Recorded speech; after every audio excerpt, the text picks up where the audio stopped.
हम केवल दूध पी करके देते हैं। मनुष्य ने कहा कि गैया का दूध लेकर के आए, तो तीनों ब्राह्मण बोले नहीं नहीं, हमको गैया का दूध नहीं चाहिए, आप अपने स्तर के तो हमको भिक्षा के रूप में दीजिए।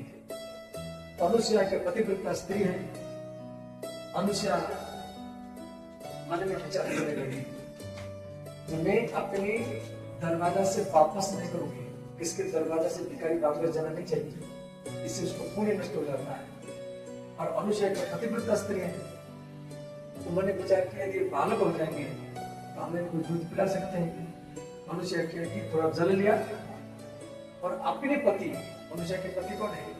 अत्रिमुनि, उनके चरण का ध्यान करके और ओम पति परमेश्वराय नमः, ओम पति परमेश्वराय नमः, इस प्रकार मंत्र को बोल करके तीनों ब्राह्मणों को ऊपर जल छिटा। तीनों ब्राह्मण एक एक महीना के बच्चे बन गए।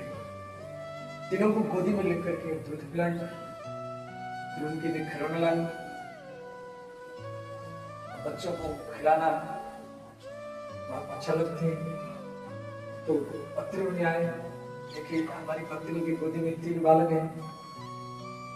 तो अत्रिमुनि ध्यान लगाए, देखिए भगवान ब्रह्मा विष्णु शिव है। तो महर्षि अत्रिमुनि अपनी पत्नी के चरण में गिर गए, देवी जो भगवान को पाने के लिए भी तपस्या करता हूँ, फिर भगवान मुझे दर्शन नहीं देते, और आप पतिव्रता पालन करके भगवान को अपना बेटा बना दिया। उसके बाद देवी अनुसुईया तीनों बच्चों के लिए खिलौने लाई। अब इसी बीच में कई महीना बीत गया। नारद जी जाकर के वैकुंठ में पहुंचे तो तीनों देवी लक्ष्मी, गायत्री, पार्वती उदास में बैठे। नारद जी को प्रश्न किए, नारद हमको हमारा पति चाहिए, हमको पति का वियोग सता रहा है। तो नारद जी बोले, देखो आप अपने पति को भेजी थी परीक्षा करने के लिए, किंतु वहां जाने के बाद में इनके ऊपर परीक्षा शुरू हो गया। कहते तो परीक्षक बन करके वहां जाने के बाद में ये स्वयं विद्यार्थी बन गए। अनुसुईया को अपना बेटा बना लिया। तीनों नाराज हो गए, उसके अंदर इतना सामर्थ्य, हमारे पति को बेटा बना के रखा। नारद जी बोले, सावधान, यदि आप नाराज होकर भी जाएंगे तो आपके पति को तो बेटा बनाया और आप तीनों को बेटी बनाएंगे, फिर आप होंगे भाई और बहन, फिर आपका शादी दूसरे घर में कराएंगे और आपका पतिव्रता समाप्त हो जाएगा। तो तीनों देवी बोली, फिर हमको क्या करना पड़ेगा? नारद जी बोले, मन में कोई कपट छल नहीं रखना है। यदि अनुसुईया अपने पति को बेटा बनाया है और आप उनको होंगे पुत्र वधू, आप उनके पुत्र के बहू होंगे, इसलिए पुत्र वधू बनकर भी जाओ, दुल्हन बनकर भी जाओ, नया नया कपड़ा पहनो, मेहंदी वहां पर लगाओ, घूंघट लगाओ, मन में कोई कपट नहीं रखना है।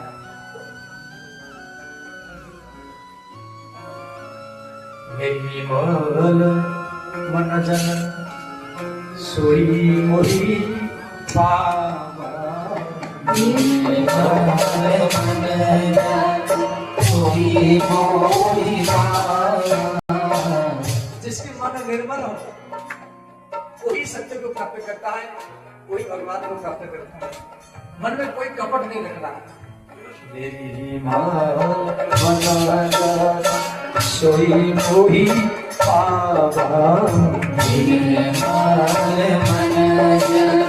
सोई मोही पावा, मोही कपट छल छीदर भावा, मोही कपट छल छीदर भावा, मोही कपट छल छिद्र भावा, मोही कपट छिद्र भावा। निर्मल मन जन सोई मोही पावा, निर्मल मन जन सोई मोही पावा। राधे राधे गोविंद गोविंद राधे।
देवियों आप दुल्हन बनकर जाओ।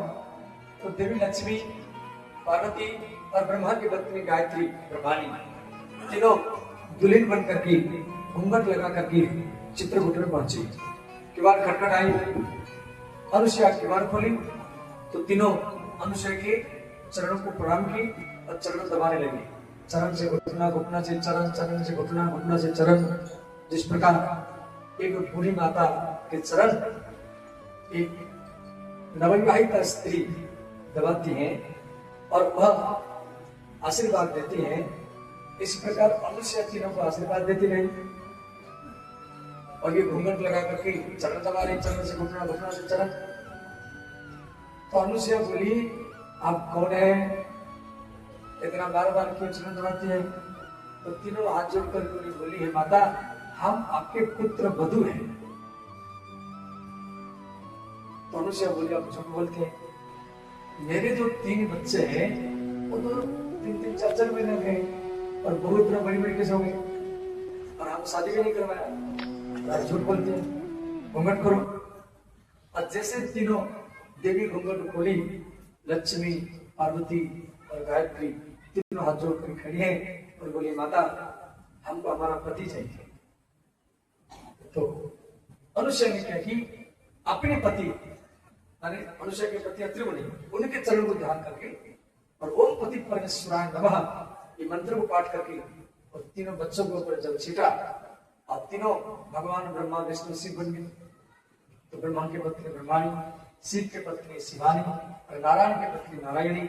इस प्रकार तीनों देवी, तीनों देव हाथ जोड़कर खड़े हैं। अनुसुईया रोने लगी, अनुसुईया उसमें रोने लगी। तो भगवान बोले, आप क्यों रोती है? अनुसुईया बोली, जो आप मेरे गोदी में बच्चे के रूप में दूध पी रहे थे, खिलौना से खेल रहे थे, झूला में झूल रहे थे, घुटना में चल रहे थे, तो वो जो सुख मुझे मिल रहा था, और आज यहाँ पर जा रहे हैं तो मेरी आंगन खाली हो गया, मेरे आंगन खाली खाली लगेगा। वो आंगन में कोई छोटा बच्चा घूम रहा है तो माता पिता को सबसे आनंद आता है, मुझे तो बहुत अच्छा लगता है कि मेरे आंगन भरपूर है। और तीनों जो जा रहे हैं, अनुसुईया बोलने लगी, अनुसुईया बोली, मुझे आप जैसा एक पुत्र चाहिए। तो भगवान बोले, ठीक है, हम तीनों मिलकर के आपका पुत्र बैठेंगे। तो तीनों ब्रह्मा विष्णु शिव मिलकर भी अनुसुईया को एक पुत्र दिए, उसका नाम है दत्तात्रेय। उनकी 3 मस्तक है, दत्तात्रेय भगवान का 3 मस्तक है। तो दत्त माने देना, त्रय माने 3, त्रयेण दत्त, त्रय माने ब्रह्मा विष्णु शिव, तीनों के द्वारा ये बालक अनुसुईया को दिया गया, इसलिए इनका नाम पड़ा दत्तात्रेय। बोले श्री दत्तात्रेय भगवान।